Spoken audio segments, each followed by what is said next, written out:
Okay, so I will try to explain to you what we do at Combinostics. Maybe what we do is supporting a whole pathway for the patients from detection to diagnosis and to potential treatment with our AI tools, which I will try to explain to you. As you all know, it's very important to do early detection for neurodegenerative diseases. And in particular, at the moment where new drugs are development and coming to the market, I think it's of utmost importance that you have the right tools to find the eligibility of the patients for being treated with these drugs. Who is Combinostics? I mean, we are a small company, 23 people. We are from Finland. If you want to apply for us, I would like to warn you, this is not our headquarters, okay? It's not our headquarters. But we are a team of really smart people coming from a research center in Finland and having done a lot of work in AI, in image segmentation, analysis, etc., as well as in the radiology fields, as well as neurology. And our management team, including myself, have a long-standing experience in different bigger companies like Siemens, GE, and others, and bringing this together now to make the company move. We have 2 released and fully cleared, both in the United States and in Europe, products. One is called CMRI. It's a quantification tool for MRI data sets of the brain.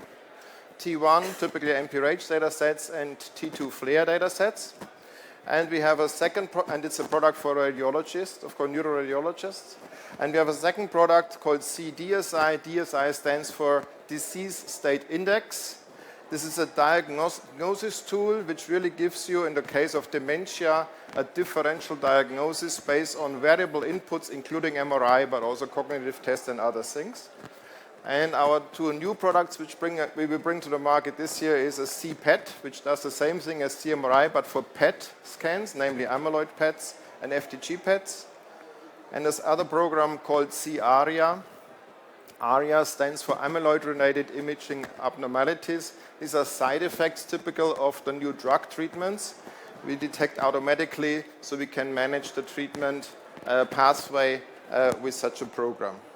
We have around 30 happy customers around the world, and it's significantly growing. At the moment, there's a paradigm shift happening in the treatment of Alzheimer patients. And you know, Alzheimer's is a 60+% cases of all dementia patients. So it's a majority of dementia patients are Alzheimer's. Up to now, there's a very limited treatment possibilities for Alzheimer patients. But there's a new monoclonal antibody now being developed, and the phase 3 study was finished last fall. It's called lecanemab, or the trade name is now Leqembi, from the company Eisai, which shows extremely promising results in the endpoint of the of the delay, so to say, of the dementia. And this is extremely promising, very consistent. What does it mean? And it is now FDA cleared in the United States already in the fast track mode. Will be cleared completely soon in the summertime, but most likely, and will come to Europe and EMA also probably beginning of next year. How does this impact now the patient pathway for a dementia patient? Well, first of all, very important is the early detection. And I think all the MRI quantification companies and programs which you see here on the floor, including ours, have the advantage that even unexperienced radiologists or neuroradiologists have a tool, a help tool, to early detect subtle differences and signs of atrophy in the different parts of the brain. So early detection of dementia is an important thing. Then you need to actually know if the particular patient, with all the diagnosis he or she has, fits into the label of this treatment, of this Leqembi treatment. And for that, we develop at the moment an eligibility report. So in other words, do you have some of the contraindications or not? Is the age correct? Is the disease state correct? Yeah? Are there microbleeds existing which would be exclusion criteria, etc.?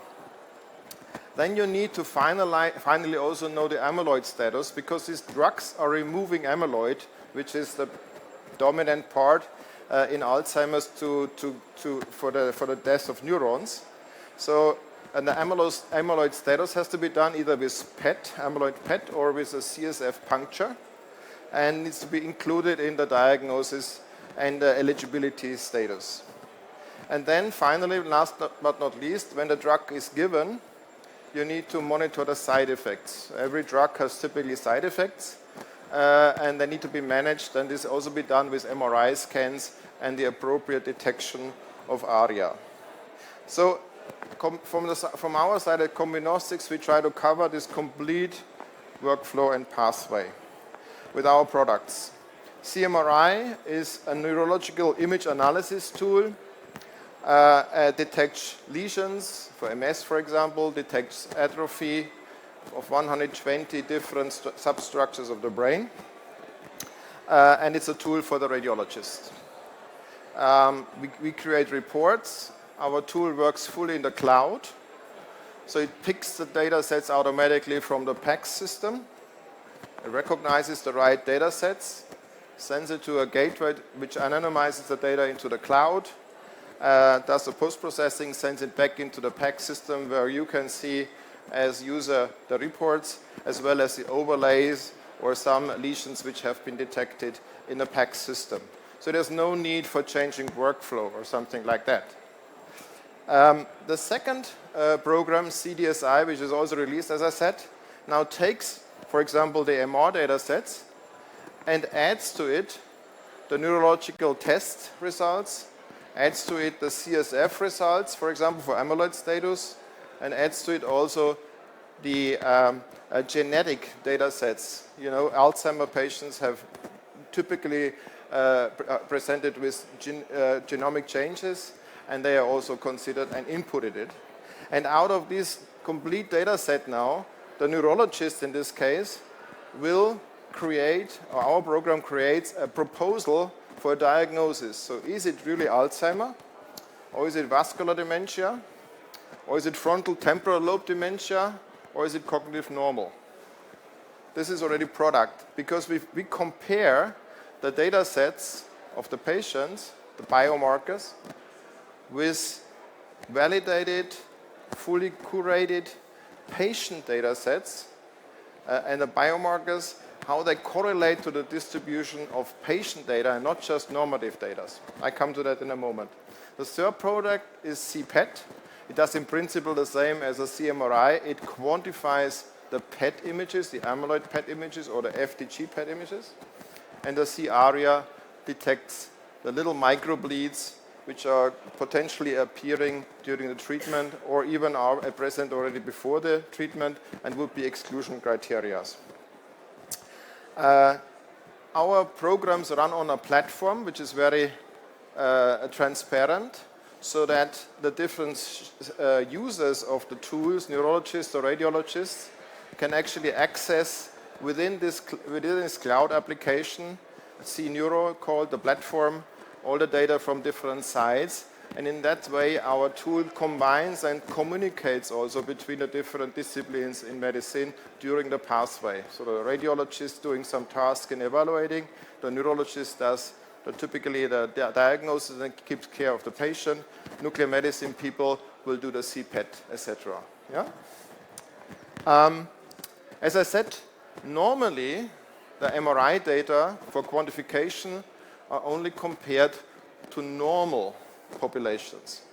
So how much is the actual patient differing from age, gender, and head size, normalized values for the hippocampus, for frontal atrophy, whatever, different forms. And this is then put into a typical graphics in which quartile the patient is it off, is it on or not. What we do on top of that, as I said, we compare not only to the normative databases, but we compare also to curated, longitudinally validated patient data sets, typically 500-600 per disease for the different forms of dementia. And with that, we have this possibility then to do differential reports. In total, we use typically 10,000 plus data sets, both normative as well as patient data sets for our programs.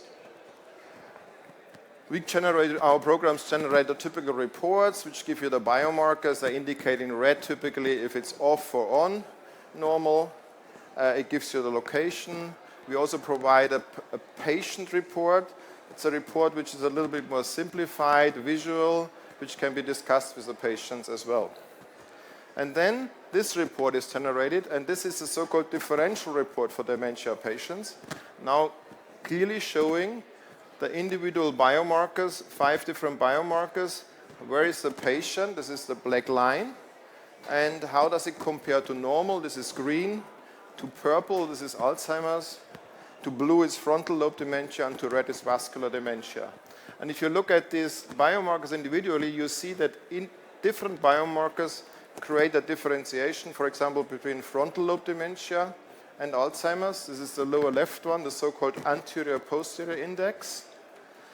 And the FASECA score, this is the last one, differentiates you, the patient, between vascular dementia and the rest. Whereas the upper ones are atrophy biomarkers, global atrophy, left and right hippocampal atrophy. They differentiate more between normal and a form of dementia. And that also shows you that only looking at the hippocampal volumes will not create you an Alzheimer diagnosis. It creates you only a dementia diagnosis. So this is a unique thing. There's no other company is doing that. And this is a report, in this case, based only on the MRI data. But as I said before, our program CDSI then combines even the laboratory data and cognitive test data to it. This is a CPET report for amyloid PET, which shows you in the native PET space, really geometric PET space, the distribution of the amyloid in the brain. And this is a typical ARIA report. ARIA can be in 3 forms. One is microbleeds. The second one is a superficial siderosis. And the third one is edema, vasogenic edema. So those 3 different forms of ARIA are explicitly quantified in the report. We also go beyond dementia. This is now was very much dementia, differentiating, etc. We have reports for multiple sclerosis, traumatic brain injury, as well as epilepsy. This is a typical longitudinal report. In MS, you need to compare 2 different time points. Our longitudinal analysis is very robust. It's independent of field strengths, actually. You can vary between one scan and the other one, the field strengths, as well as vendors, if you will. And also the positioning of the patient is not so super critical because we do a very perfect match of the slices between scan 1 and scan 2 so that it is a very reliable analysis based on the McDonald's criteria, which are new lesions, growing lesions, or shrinking lesions. We also provide a traumatic brain injury report. I call it always the homemade, self-made dementia, possibly. So here you see mostly also the asymmetry between left and right brain halves is important, and atrophy values, a more complex report. And we do the same thing for epilepsy, which is also a report which shows the hippocampal volume and the asymmetry of it. In summary, what we try to do, we go beyond lesion detection and quantification for brain MRI and cover the whole pathway, differential diagnosis as well as the treatment monitoring. We try to develop superior algorithms which create better segmentations, reliable segmentations, and lesion detections. And this gives you as a customer the reliability and the quality which you need to rely on the tool. That's a very important part of it. We have a very low rejection rate for the data sets we take. We do a very rigid quality check online, but due to the fact that we have special algorithms behind there, We have, for example, there's no restriction on no major restrictions on positioning the head in the MRI. It will be automatically corrected. Then we have clinical reports. We try to focus very much on the clinical question, TBI, MS, dementia, and give the relevant parameters to you, and not too much parameters, but the relevant ones, so that it's ease of use. And then there's the first and only differential report for dementia there. We would try to do similar things also for MS, longitudinal treatments in patients in the future. And then if you want to go deeper, if you want to see more of the volumes beyond the clinical report, you can also click to one of the reports, and then the viewer opens and you can go much deeper into it if you would like, and then you can do it even from home or on an iPad, because it's a simple browser application which clicks to the data in the cloud.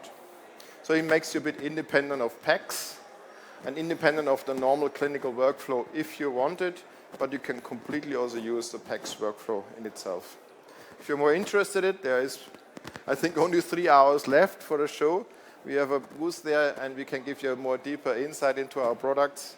With that, I thank you very much for your attention. Thank you very much, Richard, for this great presentation. Are there any questions from the audience? Let me maybe start, because we work in a similar field, as you know, and tackle similar problems. Like in the report you mentioned is independent of the field strength of the scanner and type of scanner. Yeah. And how do you deal, for example, in multiple sclerosis, where we also work a lot? The challenge is also that these patients are followed up often on different scanners. Does the software correct for that, or how do you deal with different follow-ups? Thanks for the question. Yeah, exactly. I mean, there is a geometric issue, because you cannot, I mean, it's not radiotherapy where you put the patient in a mask. So you have one time the head is like that, the other time the head is like that. So the slices you want to compare, if there's a progression in the lesions, need to match completely. And for that we do basically a 6-dimensional matching algorithm, and that does the work for the geometric things. Then there is what you said. There's a difference between a Siemens scanner, a GE scanner, a Canon scanner, and different pulse sequences and different echo times and etc. MR is great, but also very variable, as we know. That we actually do with a software correction, that we match it together so that intensity correction is also done. And in that way and then on top of that we also do a little aesthetic thing, so that the viewer is, when we present it, that we focus mainly on the brain. We put the skull away, so that in the FLAIR data sets where you see the lesions are growing or shrinking, etc., that you are not disturbed by anything outside the brain, just looking at the brain itself. But of course the algorithm is independent of that. Thank you very much. But I assume that sometimes you need to also not analyze scans. I mean, I've seen scans where there's a lesion on one scanner and it's completely not seen because of different contrasts on the other one. There's an inherent, a limit to where different scanners can go. So we have a test tool for validation of our software, where we always take the worst distance. We take a 1.5 Tesla scan from one vendor and a 3 Tesla scan from another vendor, and that's our standard. So we try to get the worst. Kind of. Well, fair enough. And maybe one question on your CDSI tool. You mentioned that's mainly meant for neurologists, not for radiologists, because they need the other data inputs. How does it work in practice? Is it like a web viewer that they use? And yeah, so I did not show, because I thought that we are talking here radiology, I did not show the cockpit, so to say. There is in the CNeuro, in this platform, you can open a viewer which allows you to compare different, how should I say, the different disease forms of dementia in every parameter with the other, so that you get the probabilities displayed. For the MR only, we created a report, which you saw. which is simplified and easy to read for radiologists, so that the radiologists can more or less give a trend already based on MRI to the neurologist. But for the neurologist, you get the full data set, and you can manually input, for example, cognitive test data, or manually input the CSF result. And we are also working on a so-called CCOG program, where the cognitive test is now actually done digitally. So starting from our cockpit, there's an email sent to the patient. He or she does the test at home at an iPad or a computer. The result is automatically forwarded into our system and already there when the MR results come, and then it's combined automatically. This is already actually working here in Vienna at the University Hospital and in Amsterdam as a test. Yeah. It's not yet released, but the results are quite promising as well.